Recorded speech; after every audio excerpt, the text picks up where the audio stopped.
Hello, can y'all hear me? Can you hear me now?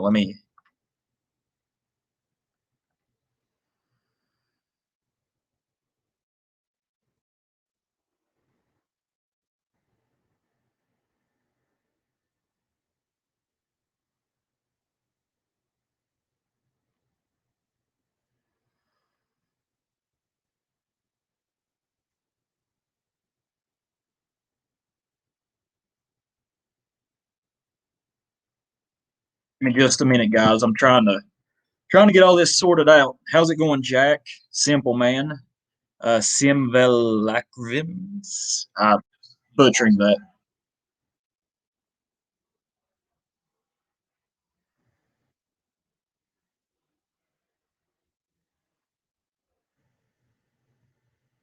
Let's see.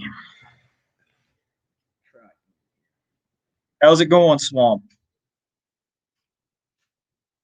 Let's see.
What about now? What about now?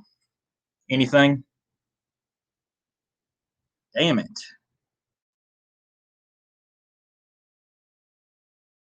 No audio. What the hell? You can hear me, Dustin? We good to go? Alrighty. Appreciate you, fellas. I am technologically illiterate and mildly retarded when it comes to electronics. So I apologize if there's some background noise back here. I'm down here in my basement. Um, Hopefully, I will be able to speak clearly into the laptop here. If you have any trouble hearing, let me know. I'll try to raise my voice or do whatever I need to. So I'd like to welcome. I appreciate you guys for coming by. Um, this is a live stream that I'm going to start doing, I guess. It's not going to be a regular thing. It's going to be something I do just every now and then. Um, a couple of weeks ago, I had my friend Hans Hugren. Me and him did a live stream, and it was terrible. He carried my ass because yeah, I was having to deal. Like I said, I'm retarded when it comes to dealing with electronics. I've never tried anything like this by myself. When I was doing that stream, there was a feedback loop because I had two windows open, and I'm retarded, so I had to listen. I would try to talk to you, but about a second later, my voice would come. It would spit it back out at me from the laptop. It was very difficult. It was horrible. But yeah, I'm going to start doing this stream just every now and then. I'd like to have some guests. I'd like to have people. If anybody wants on, we'll just come on here and talk about a variety of things. I was going to try this by myself tonight. I was wanting to see if these headphones would work. I got invited on John Fashcroft's stream. I believe it was Friday night, a couple of nights ago, and the headphones worked perfect. But now that I need them for myself, not doing me much good. But yeah, you're exactly right, Tricky. Who it is impossible to think when hearing feedback. I mean, it. I couldn't get a sentence out. It was It was probably entertaining to watch, but it was stressful on my end.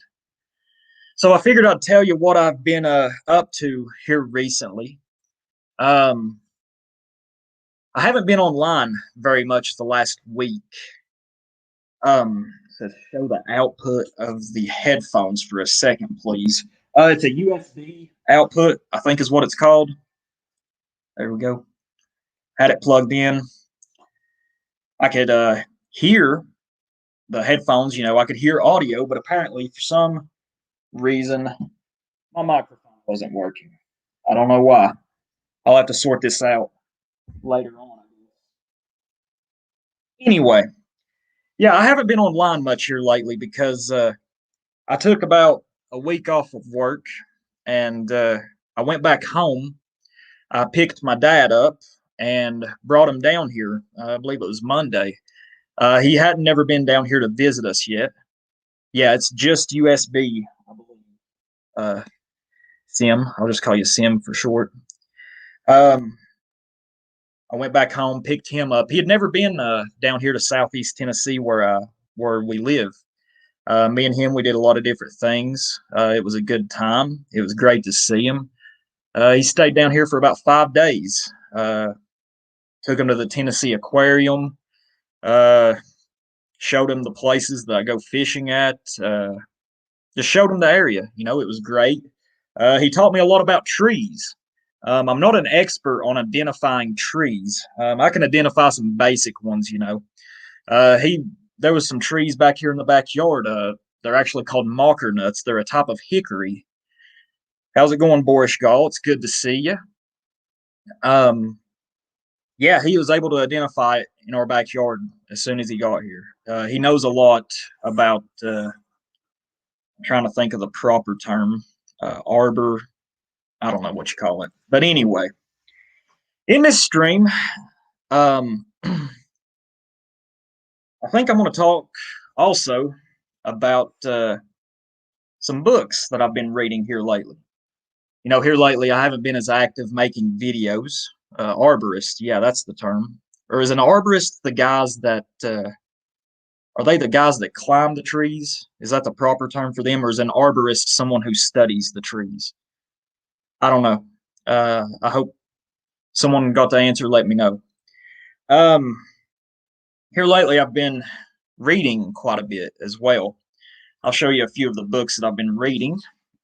This is a book by Cormac McCarthy called Suttree. This book was recommended to me by Didymus Sumidid. He had made a video a while back about Blood Meridian, which is probably his most popular novel, which I have here but haven't started reading yet. He gave an analysis about the book Blood Meridian, but he also talked about Suttree a fair amount in that video as well. It caught my attention when I was watching it. I'd never heard of Suttree. I'd heard of Blood Meridian before, but he grabbed my attention by saying that this book, Suttree, was set in Knoxville, Tennessee, back in 1951. How's it going, Wigloff? It's good to see you. So naturally, I've been reading it. I'm about halfway through it. It's a very interesting book. Cormac McCarthy, he has a very unique way of writing. He doesn't use a lot of punctuation. Like whenever characters are talking, he doesn't use quotation marks. It's kind of difficult to keep track during parts of the novel where it's dialogue, but you can do it if you just take your time. I kind of pride myself upon having a rather decent vocabulary for a hillbilly, but there are some words in this book, I've had to keep the dictionary nearby because I'm like, wow, he has a very unique way of writing. It's very descriptive. It's wonderful. I've really enjoyed it so far. Let's see. No Country for Old Men. I purchased all these books at the same time. I haven't read it yet, haven't cracked it open. But I will say, No Country for Old Men is one of the very few movies. Actually, probably, if I was to think very hard, possibly there might be one or two other movies, but No Country for Old Men is the only movie that has been made probably within the last 20 years that I would even consider rewatching. I love that movie. And last here is Blood Meridian. How's it going, Mandrake 1811? Glad you could stop by. This is Blood Meridian. This book, I first heard of it probably about 8, 9 years ago. I was looking up some things about my surname, my last name. I just typed it into Wikipedia, just looking. And the villain, the antagonist in this book, Judge Holden, we have something in common. We have the same surname. So it got my attention. I was like, wow, someday I need to read this book. So whenever I finish Suttree, I'm going to read this one. It's supposed to be extremely violent, but we will, I look forward to it. It's Didymus Sumi did. If you haven't heard of his channel, check it out. He did an analysis on this book, and his video is about 1 hour and 24 minutes long, if I remember correctly. He did a very great job analyzing it. And he did it in a way that, he didn't reveal very much about the book, from what I understand. But the main point of this stream, how's it going, Savage Peasant? A while back, probably about 2 months ago, I made a video where I talked about this book here, Passing of the Great Race by Madison Grant. It was published in 1916, and I talked a little bit in that video about the book. This book, Passing, is an excellent book. Madison Grant, I believe he was born in 1865, and I believe he passed away back in 1937. He is the true father, in my opinion, of American anthropology. But if you look it up on Wikipedia or Google or some other nonsensical mainstream source, the person that they have listed as the father of modern American anthropology is a guy named Franz, I believe his name was Franz Boas, if I'm pronouncing that correctly. And he was one of Madison Grant's chief rivals in academia during Grant's lifetime. Now, you can probably assume the name Boas, it's kind of an obscure name, but if you were willing to look up this guy's ethnicity, it's he's one of the usual suspects, and you don't know. And he is now heralded as the father of modern American anthropology. After the end of World War II, we destroyed Europe and all that, but there was a seismic shift, not only in the world, not only in Europe, but it was a cultural shift. It was there was a huge shift in academia. Books like this became frowned upon. While during Madison Grant's lifetime, he was a very influential guy, very influential man. He was friends with Theodore Roosevelt. The Immigration Act of 1924 was heavily influenced, from what I understand, by Madison Grant's work. Going back to Teddy Roosevelt, I'm not the biggest fan of Theodore Roosevelt at all, to be honest. I think he did a few good things as far as being a naturalist. If I remember correctly, I think he started the national park system, but I could be wrong. But he also did some things that were pretty conniving, and he was very philo-Semitic, from what I understand. But I will say, I think he was perhaps a step above Franklin Delano Roosevelt. I've thought oftentimes before, instead of having Teddy Roosevelt's likeness on Mount Rushmore, why couldn't they have put Andrew Jackson up there? Andrew Jackson was my favorite president. He's a Tennessean. He was actually born, though, in, I think, the Waxhaws in South Carolina.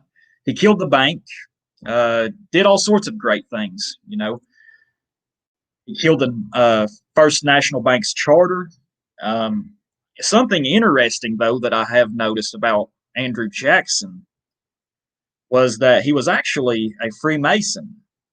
Now, I've tried to look into it. I don't think Andrew Jackson was he wasn't a 33-degree uh, Mason. I don't think he had a lot of involvement in it. That's something I'm really interested in learning more about. Is what was his involvement in Freemasonry? Because I've not looked a whole lot into the whole Freemasonry thing. I know to be weary of it. I don't trust it. But regardless, even though he was a Freemason, he did more for this country, I think, than any other president. He knew that these central bankers, these financiers, they were a den of vipers, and he killed them. And today he's blamed for a genocide. He's blamed for the Trail of Tears, which I think, is like a certain other genocide that came, I don't know, maybe 110, 120 years later. You mess with the banks, you get blamed with this shit. It's pretty obvious. But anyway, for any one of us who is racially aware, whether you're in Europe, United States, Australia, South Africa, wherever you may be, Argentina, this is reading that we all should look at. It's an excellent book, well written. But I have to say, as good as this book was, and as much as I enjoyed reading it, I was pleasantly surprised to say that I think this book eclipsed it. It truly did. If you're an American and you are racially aware, highly recommend you read this. It's quite a bit longer than The Passing of the Great Race. The Passing of the Great Race is I would recommend reading it first, but it's not entirely necessary. I'll go ahead and lay some groundwork. In Conquest of a Continent, Madison Grant does the racial history of the New World, mainly focused on the United States. He also talks about Canada, but he mainly focuses on the United States. He goes on a state-by-state basis and talks about the people that inhabited these states who first moved into them when they came over from Europe. It was very interesting. I had a lot of trouble putting this book down, actually. He also talks near the end of the book, he also speaks about the nations of Central America and South America. So what I'm going to do, I'm going to lay the groundwork here first. In this book, he praises the Nordics, the Nordic subrace, as being the prime founders of the United States and Canada. And going by his work, I believe him. Madison Grant, he was a Nordicist. And I used to kind of frown upon Nordicism because I'd always heard it was this nonsense that, anything great, anything civilized came from the Nordic race, which this is completely false. And since I've learned a little bit more about Nordicism the last month or so, I'm inclined to believe that is just a falsehood. It's mislabeled. And Nordicism, let me go back to Passing of the Great Race. He talks about three broad subgroups, the three races of Europe, being the Mediterranean, the Alpine subrace, and the Nordic subrace. And he is a Nordicist. He speaks most highly of the Nordic subrace. He talks, but he also gives credit, of course, to, the Mediterranean subrace. They were the ones that helped found Greece, ancient Rome, and to describe these races, the Mediterranean race he describes as being dolichocephalic, which means they're long-headed. They're usually dark-eyed, dark hair, olive skin, darker complected. The Alpine subrace, he labels them, their phenotype as being brachycephalic, which means they were round-headed. They're usually short in stature, dark hair, dark eyes, normally, and they're usually sturdily built. Um, in passing of the great race, he claims that the Slavs were an Alpine race, a linguistic group of the Alpine race.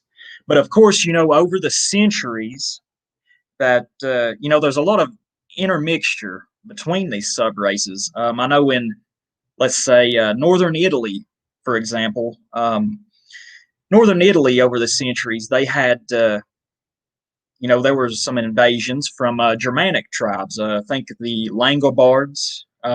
Also, I think the Normans came down there. He's in this book. He claims, that the Northern Italians, they're an Alpine group, but they have some Nordic admixture. See, there was all some interbreeding, over time. We have Slavic people, which he considers an Alpine people, who look very Nordic. But that's just to give you an idea of how he describes the different races. He also, I forgot to mention the Nordic race. He claims that they are tall and robust in stature. They're dolichocephalic, just like the Mediterranean race, and they are, light-haired, and they have blue or green eyes. Let's see. I'm gonna get a drink of water here.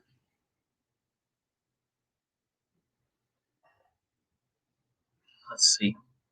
That's exactly right, Based Abdu.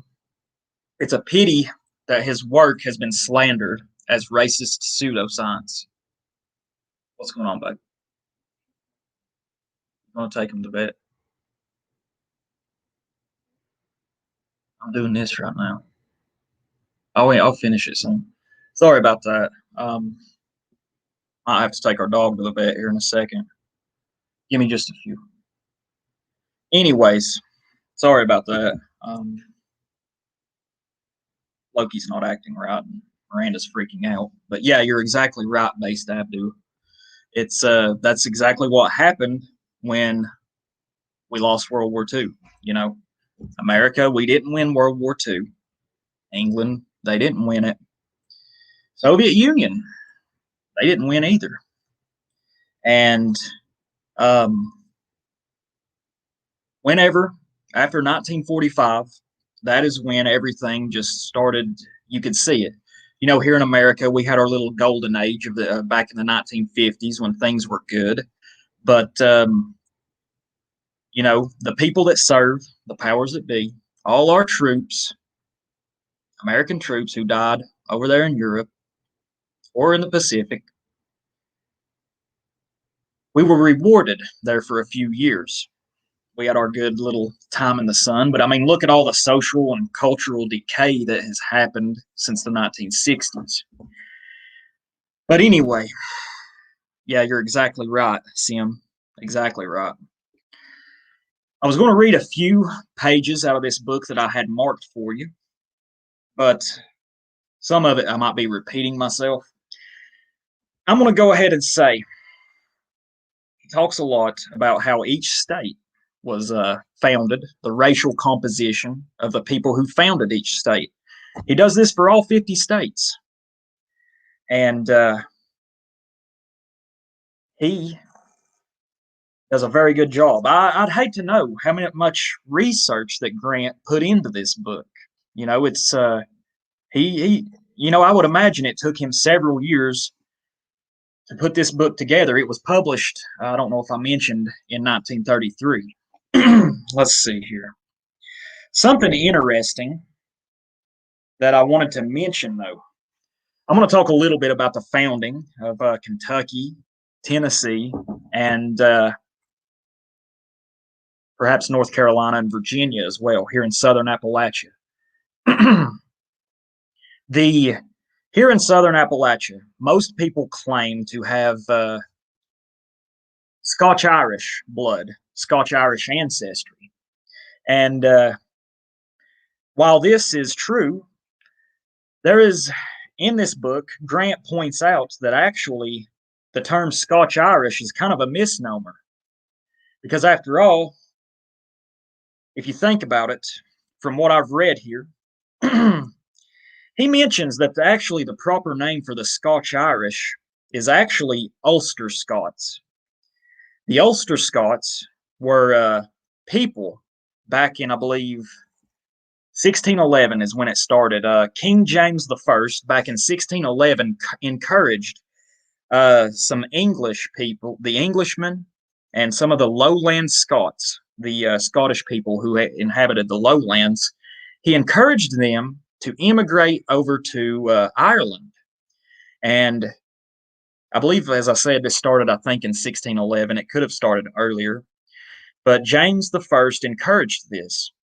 And it turns out that a lot of times, Ulster is, I think, the northernmost region. I think Ireland is divided into four regions. There's Leinster or Leinster, Munster. I have to say I'm probably butchering how you pronounce these. I forget the fourth one, but Ulster is the northernmost part of Ireland. I think it consists of 9 counties, if I remember correctly. I can't recall the names of the counties. I do know the name Tyrone is the name of one of the counties in Ulster.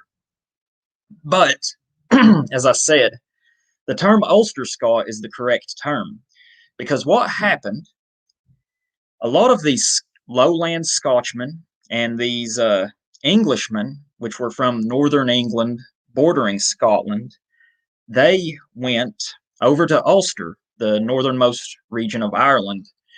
A lot of times they stayed there for just a few years, sometimes perhaps a generation or two, and then they came over here to the United States. Usually, when they came over, they would enter through the port of Philadelphia and, to a lesser degree, the port of Charleston down in South Carolina.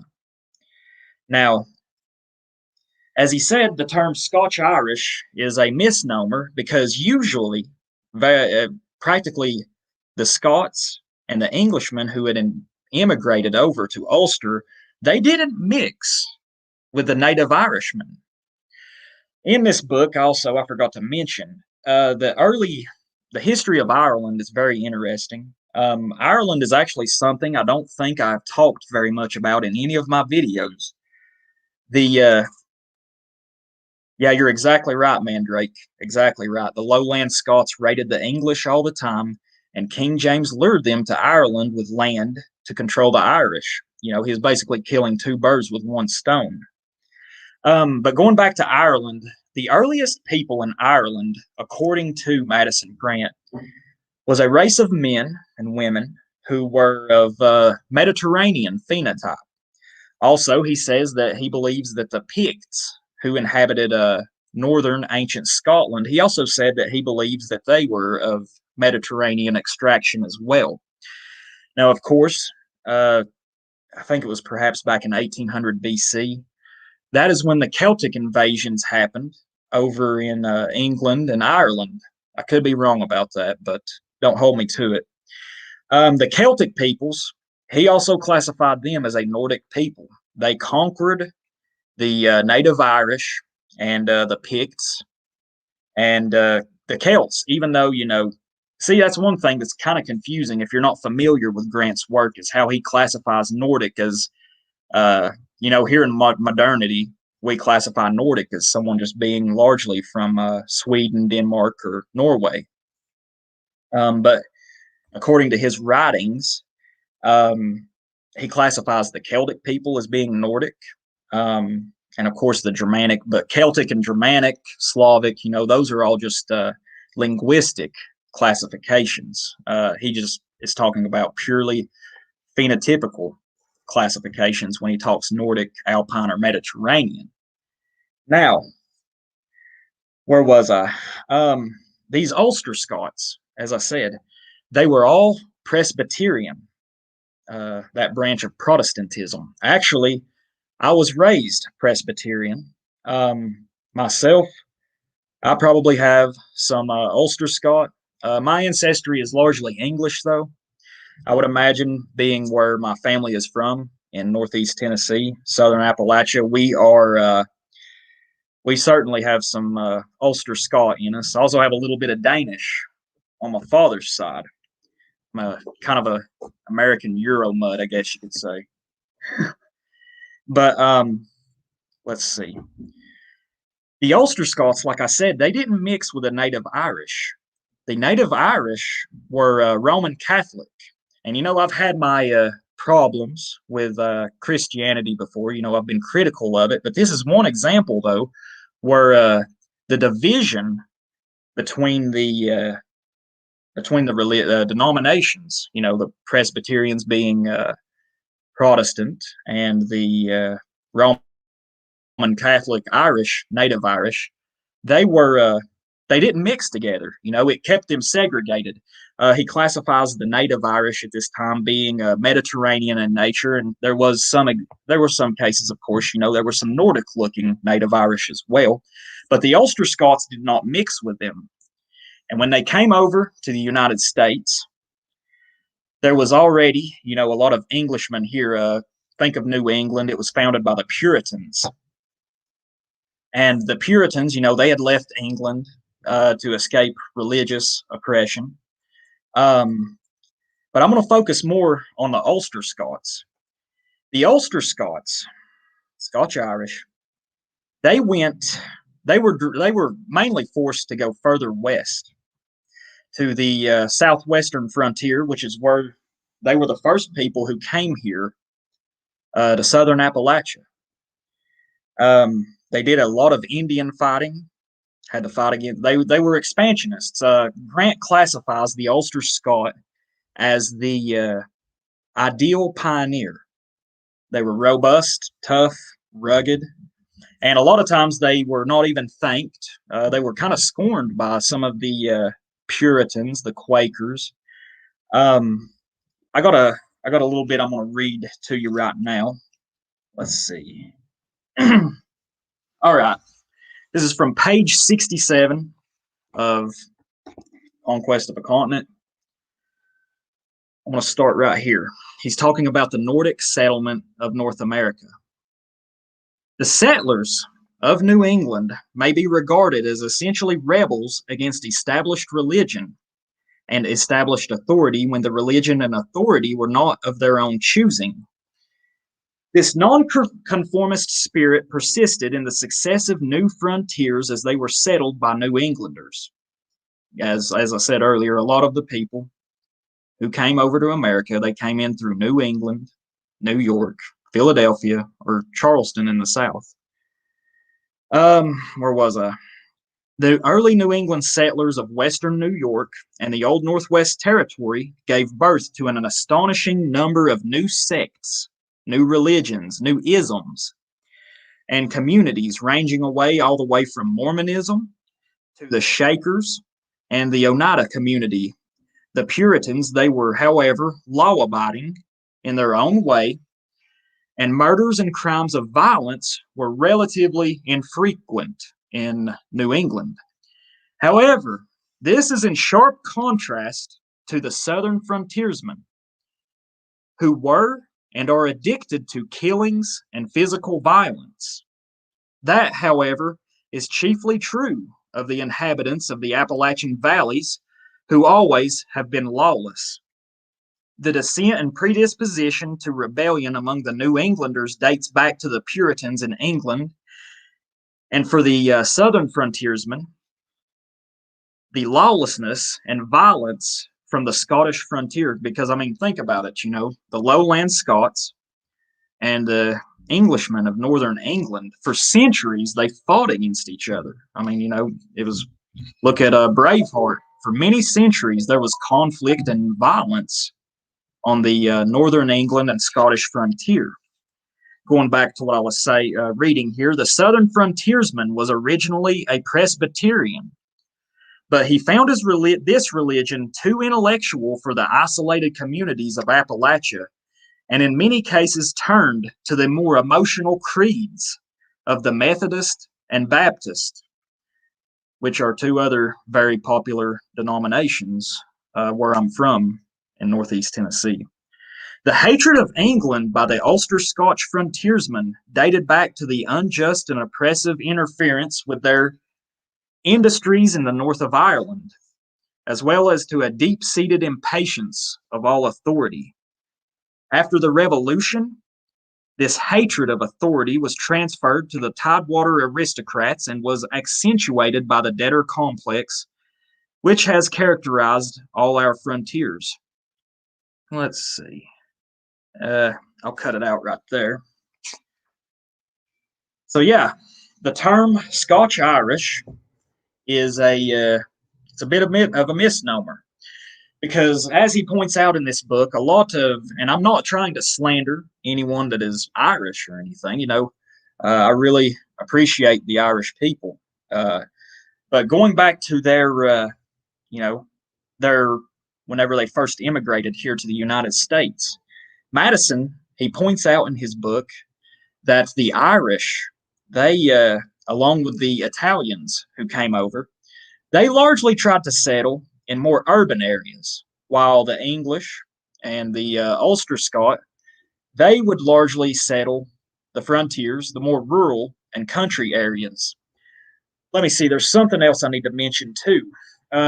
Here in southern Appalachia, there is a bit of Germanic blood, you could say. There is some Germans down here. Some Germans have settled this area. A very small number of Alpine Germans, people from Germany of the Alpine phenotype. Let me see if I can find it here. Well,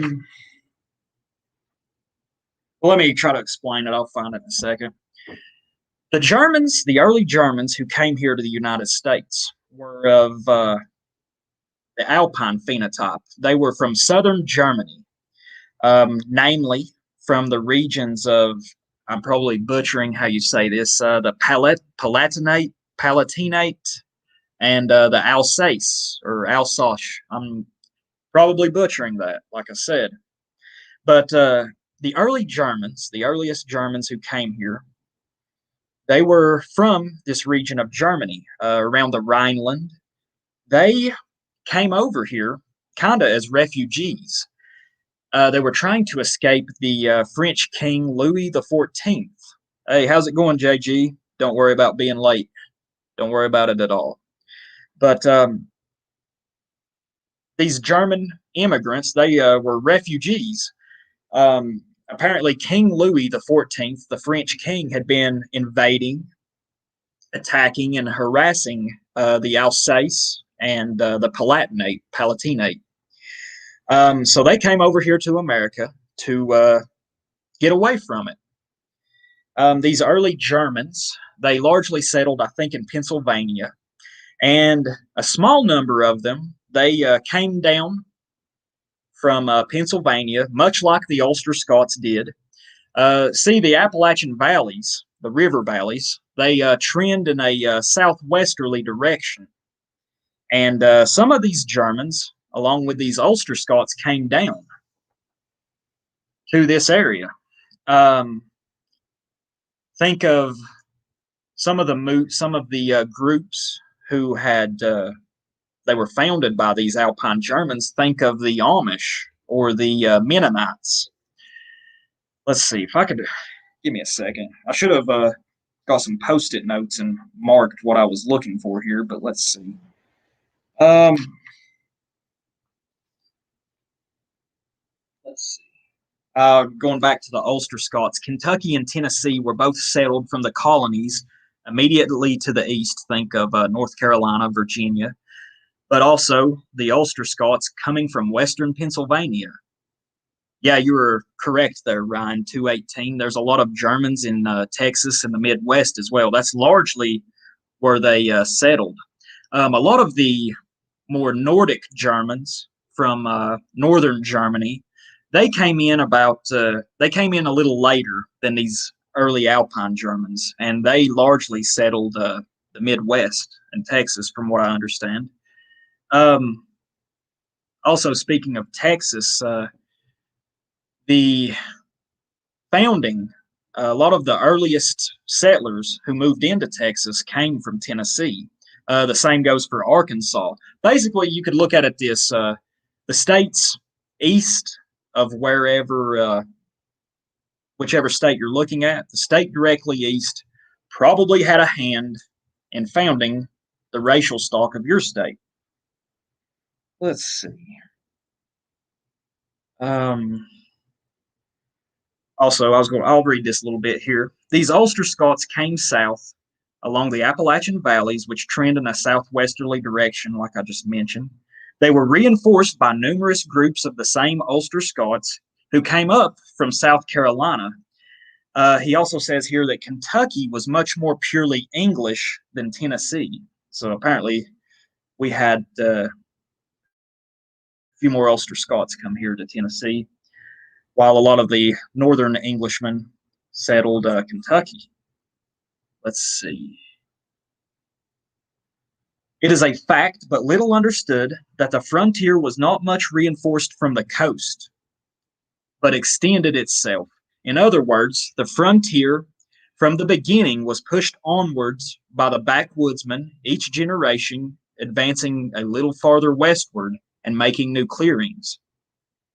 Let's see. As to the original racial complexion of the colonies, New England was purely Nordic and English. The handful of Ulster Scots in New Hampshire was not to be distinguished from the English, and the individual Huguenot families, the French Huguenots, around Boston were only trifling in number. He classifies the French Huguenots coming over as also being Nordic. This remained true of all of New England during the colonial period. In New York, however, conditions were different. Dutch New Amsterdam, afterwards English New York City, was always an important port and attracted to itself the earliest times a substantial number of foreigners. In addition to the Dutch founders, a considerable number of French Huguenots were among the earliest settlers. There were also a few Germans and Portuguese. He talks about how the west bank of the Hudson River was less accessible and desirable than the eastern bank. There were some substantial colonies of Palatine Germans, those Alpine Germans who settled there, and up the valleys of the Mohawk River and its connecting streams. Let's see.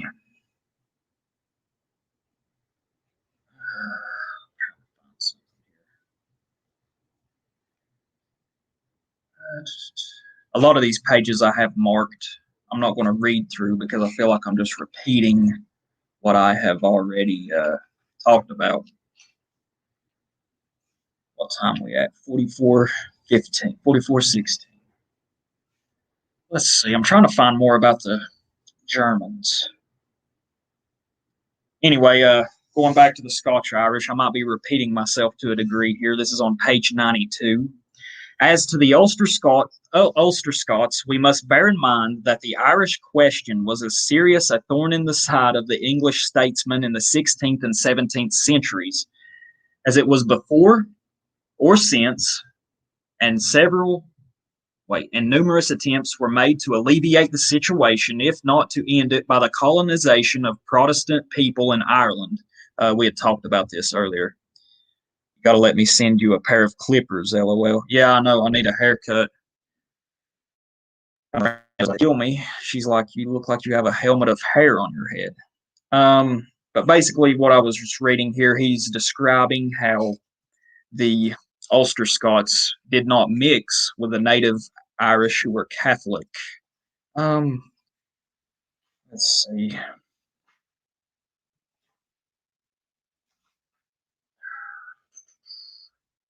Trying to find where he talks more about the Germans. Damn it.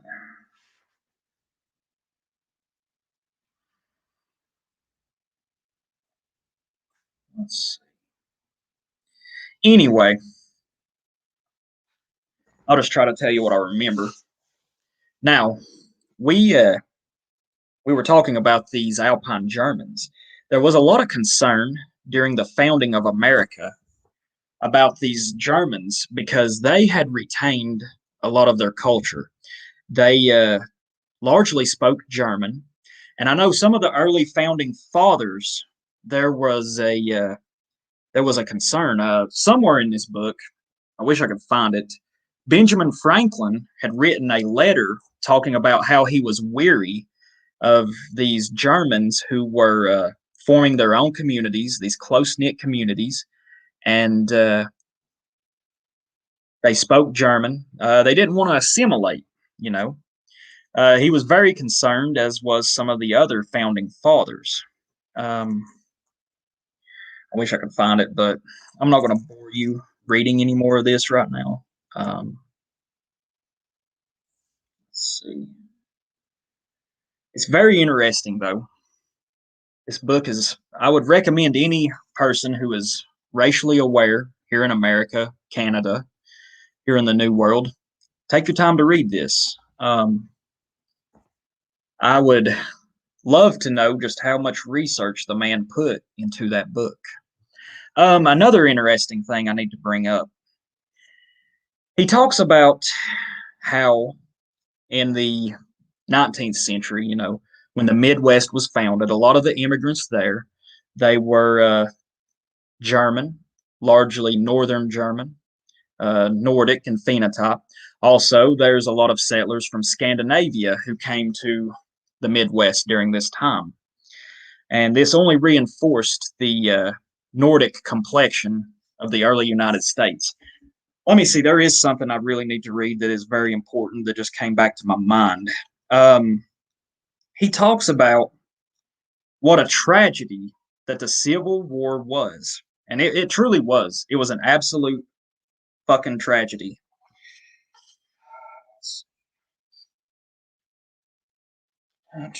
Okay, I found it finally.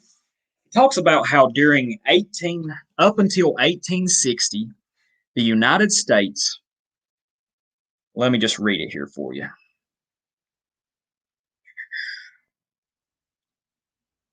All right. Let us see what use was made of this opportunity in the period from the end of colonial times to the Civil War. A continent was occupied, and the territory of the Union was swept westward to the Pacific. The forests were cut down and wildlife destroyed, which, you know, this is a tragedy. Madison Grant was actually a conservationist, a naturalist. He was very interested in preserving natural places. The Indians were evicted. The mineral wealth of the western mountains was ransacked. The coal was exploited, and the once fertile soil of the southern states greatly depleted through the reckless growing of tobacco and cotton. Waste was the order of the day in America. All this was perhaps inevitable, but never since Caesar plundered Gaul has so large a territory been sacked in so short a time. Probably no more destructive human being has ever appeared on the world stage than the American pioneer with his axe and rifle.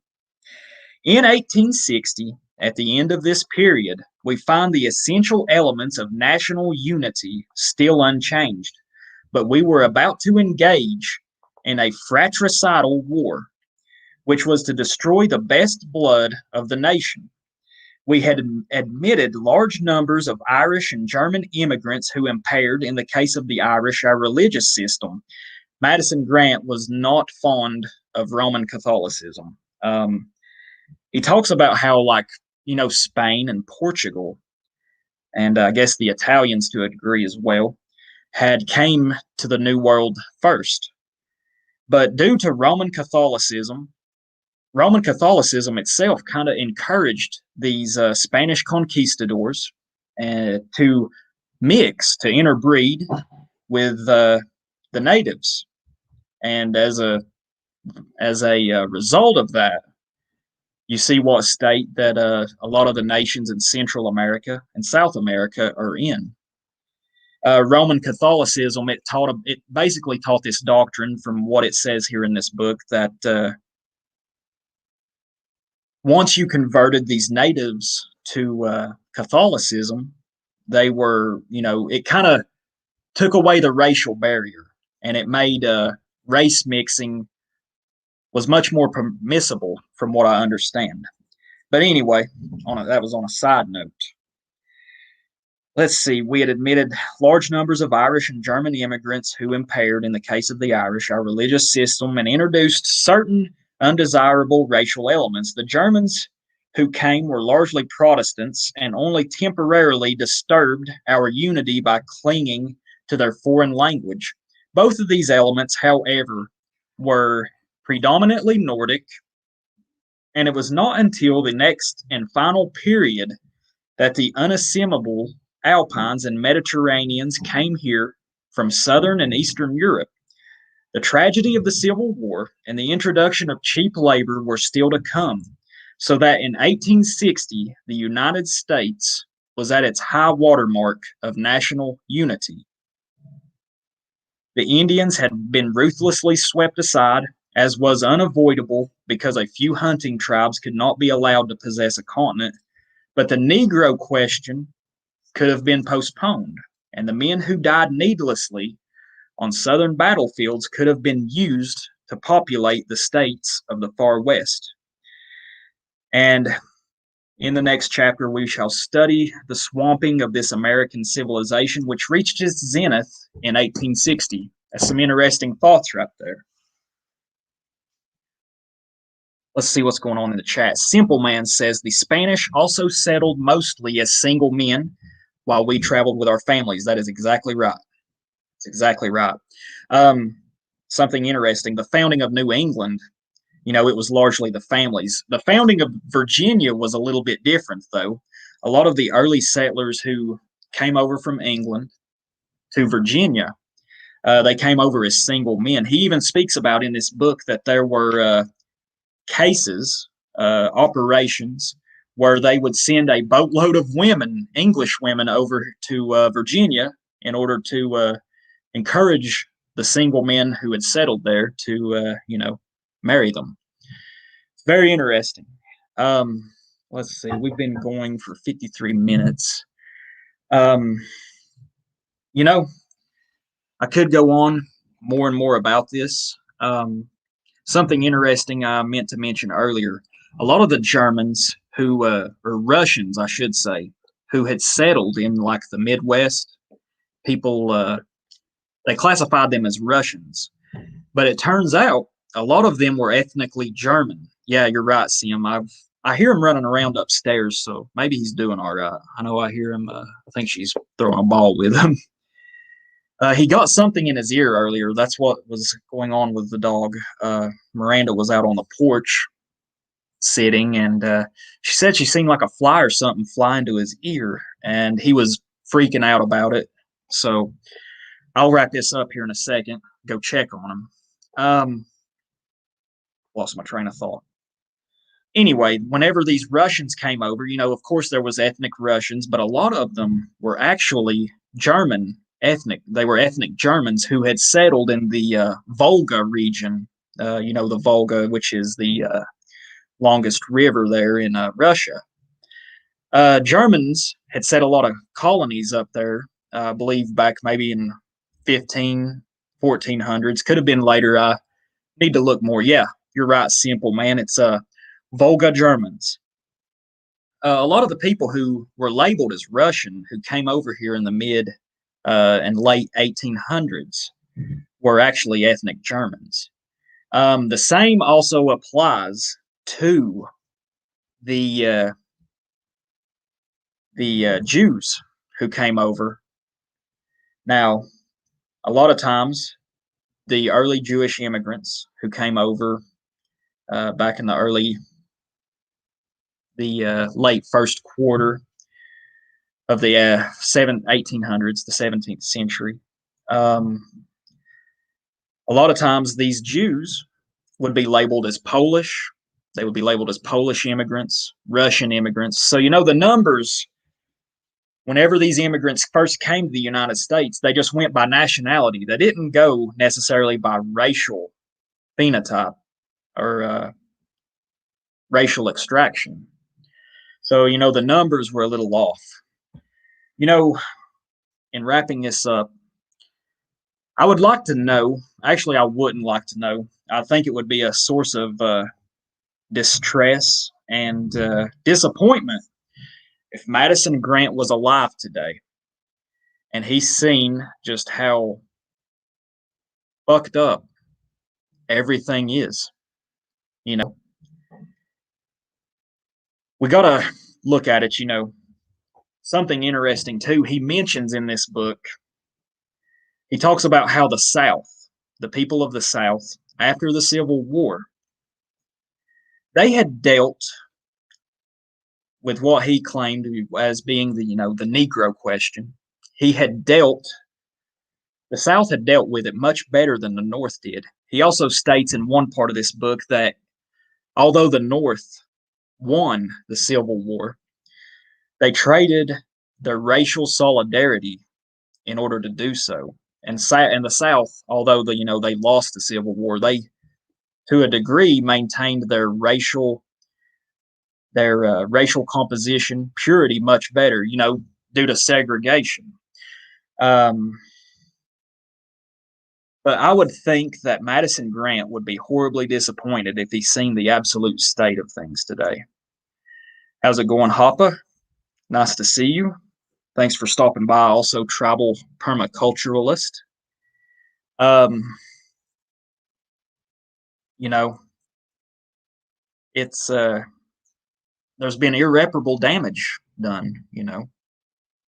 I truly believe in the Kalergi plan, the Great Replacement. It ain't no fucking theory. It's the truth. Um, there's been damage done. And what gets me even worse, though, here in America, one thing me and my friend Eric Whitewheat, uh, we were talking the other day about a variety of things. Here in the United States, you know, it's sad to say, but it seems like a lot of people nowadays, they don't even, and I mean, I'm talking about white people here, there's this broad categorization of white. A lot of people, they don't really know where their forefathers came from, what nations in Europe they exactly came from. You know,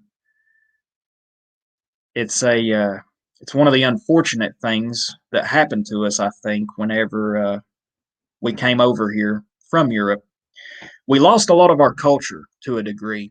We synthesized some new things, some things worth having, but we lost some things as well. Um, and this also applies to this also applies, as me and my friend Whitewheat were saying, this applies to immigrants, say from the Middle East, from Africa, from wherever. A lot of time, or say Mexico, wherever. A lot of these people, these immigrants who come over, whether they make it in legally or illegally, whatever, the first generation, they will work hard and they will actually be fairly productive citizens usually. But, you know, whichever unfortunate country, perhaps Iraq, wherever, whatever nation they come from, this first generation who comes over, they will work hard, they'll be successful a lot of times. But they lose anything to do with their culture, which, I think if they come here, they should assimilate, they should learn English, all that. Actually, I think we should just stop all immigration, absolutely. Madison Grant was calling for this in 1933. He was calling for all immigration from countries in southern, eastern, all countries from Asia, Africa, especially the Philippines. He did not like Filipinos coming over here because he said that it was largely just young men. And, when that happens, interbreeding is inevitable. It's just a matter to what degree it is. He was calling for a stop to all immigration, unless they were from the countries of Northern and Western Europe. And I mean, look at what's happened over the last, 76 years. The end of World War II is what changed everything, culturally, racially, which I mean, it had been brewing. But going back to those immigrants who had first settled first come over here, they'll do good for a generation, and then their youth will end up becoming, as Simple Man says, the ultimate consumer. They'll be brainwashed with all this indoctrination, Black Lives Matter, all these Marxist ideals, blaming the white man for any problem and any failing they have. It's a tragedy. And I mean, it's happened here in the United States, in America, in Canada. But what I think is even more tragic to a degree, actually, I think it's more tragic because, you know, is what's happened in Europe. It's what's happening in Sweden. It's what's happening in Germany, France, England, all these countries, Greece, wherever. All these migrants coming from Syria, this flood, this torrential flood of migrants, culturally enriching our native homelands. You know, it's a true tragedy. And I think, honestly, to a degree, it's a worse tragedy than what's happening here. Because these, after all, are our ethnic homelands. And, it's all, of course, instigated and funded by the usual suspects. Yeah, I would hate to know what Grant would say if he's seen the current situation. Let's see, they are not all from Syria. That's just an excuse. Oh, yeah, of course, they're from Iraq, the Levant, wherever. So yeah, I think I'll close it here. I need to go check on my dog, see how he's doing. I think Miranda might be overreacting a little bit. She tends to do that sometimes. But I would encourage anybody, any American who's racially aware, this is a book worth reading. It's worth your time. And I'd like to thank you all for stopping by. I appreciate it. Maybe the next stream will be a little better. Maybe I won't be as technologically illiterate for it. Hope y'all have a good evening. Thank you, guys. Bye-bye.